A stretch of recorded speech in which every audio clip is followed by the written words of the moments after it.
ನಮಸ್ಕಾರ ನನ್ನೆಲ್ಲ ಆತ್ಮಬಂಧುಗಳಿಗೆ. ನಮ್ಮ ಉಪನಿಷತ್ತುಗಳಲ್ಲಿ ಒಂದು ಅದ್ಭುತವಾದ ವಾಕ್ಯವಿದೆ. ಪೂರ್ಣಮದ ಪೂರ್ಣಮಿದಂ ಪೂರ್ಣಾತ್ ಪೂರ್ಣ ಮುದಚ್ಯತೆ. ಅಂದರೆ ಪೂರ್ಣದಿಂದಲೇ ಪೂರ್ಣವು ಉದ್ಭವಿಸುತ್ತದೆ. ನಾವು ಕೂಡ ಅಷ್ಟೆ. ಆ ಪೂರ್ವತ್ವದಿಂದ ಬಂದು ಮತ್ತೆ ಪೂರ್ಣತ್ವದೆಡೆಗೆ ಪಯಣ ಬೆಳೆಸುತ್ತಿರುವ ಪ್ರಯಾಣಿಕರು. ಇಂದಿನ ವಿಡಿಯೋದಲ್ಲಿ ಈ ಸುಂದರ ಪಯಣದ ಬಗ್ಗೆ ಚರ್ಚಿಸೋಣ. ಪೂರ್ವತ್ವ ಎಂದರೆ ಅದು ನಮ್ಮ ಮೂಲ. ನಾವು ಎಲ್ಲಿಂದ ಬಂದೆವು? ಕೇವಲ ತಂದೆ ತಾಯಿಯಿಂದ ಮಾತ್ರವೇ? ಅಥವಾ ಆ ವಿಶ್ವ ಚೇತನದಿಂದಲೇ? ಮಗು ಹುಟ್ಟಿದಾಗ ಅದು ಪೂರ್ವವಾಗಿರುತ್ತದೆ. ಅದಕ್ಕೆ ಕಪಟವಿಲ್ಲ, ದ್ವೇಷವಿಲ್ಲ. ಆದರೆ ಬೆಳೆಯುತ್ತಾ ಹೋದಂತೆ ಲೌಕಿಕ ಜಗತ್ತಿನ ಪ್ರಭಾವದಿಂದ ನಾವು ನಮ್ಮ ಮೂಲವನ್ನೇ ಮರೆಯುತ್ತೇವೆ.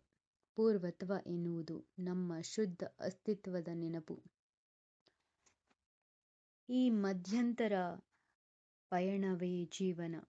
ಇಲ್ಲಿ ಸುಖವಿದೆ, ನೋವಿದೆ, ಸೋಲಿದೆ, ಗೆಲುವಿದೆ. ನಾವು ಯಾಕೆ ಇಷ್ಟೆಲ್ಲ ಕಷ್ಟಪಡುತ್ತೇವೆ? ಯಾಕೆ ಈ ಪ್ರತಿ ಹಂತದಲ್ಲೂ ಏನೋ ಒಂದು ಕೊರತೆ ಕಾಡುತ್ತದೆ? ಯಾಕೆಂದರೆ ನಮ್ಮ ಆತ್ಮವು ಆ ಹಳೆಯ ಪೂರ್ವತ್ವವನ್ನು ಹುಡುಕುತ್ತಿರುತ್ತದೆ. ನಾವು ಗಳಿಸುವ ಹಣ, ಅಧಿಕಾರ ಎಲ್ಲವೂ ತಾತ್ಕಾಲಿಕ ತೃಪ್ತಿ ನೀಡಬಹುದು. ಆದರೆ ಆತ್ಮದ ಹಸಿವು ನೀಗುವುದು ನಾವು ಪೂರ್ಣತ್ವದ ಹಾದಿಯಲ್ಲಿದ್ದಾಗ ಮಾತ್ರ. ಪೂರ್ಣತ್ವ ಎಂದರೆ ಎಲ್ಲವನ್ನೂ ಬಿಟ್ಟು ಓಡುವುದಲ್ಲ, ಬದಲಾಗಿ ಇದ್ದಲ್ಲೇ ಎಲ್ಲವನ್ನೂ ಪ್ರೀತಿಸುವುದು ಮತ್ತು ತನ್ನೊಳಗೆ ತಾನು ಶಾಂತಿಯನ್ನು ಕಂಡುಕೊಳ್ಳುವುದು.